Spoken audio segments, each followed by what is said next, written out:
Have you ever wanted to be a wizard in your own kitchen? Today, we're going to use science to create a magical Super-Fizz potion. Put on your imaginary lab coats because things are about to get bubbly. You don't need a secret spell book, just 2 simple ingredients you probably have at home.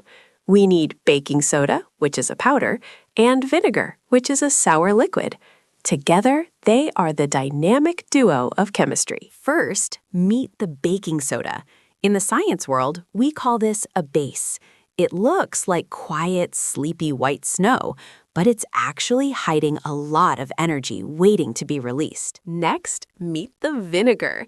This is an acid, which means it's super sour, just like a lemon. When acids meet bases, they don't just shake hands. They react in a huge, wild way. Now for the moment of truth. Mix them together and watch what happens. Whoosh!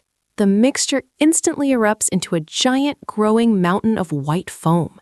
It's a chemical reaction in action. So, what makes the fizz? The reaction creates a gas called carbon dioxide, or CO2.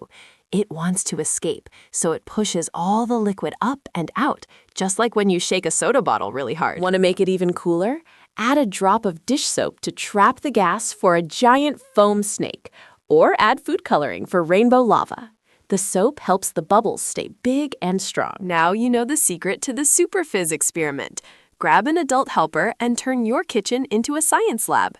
Remember, science is all about exploring, getting messy, and asking questions.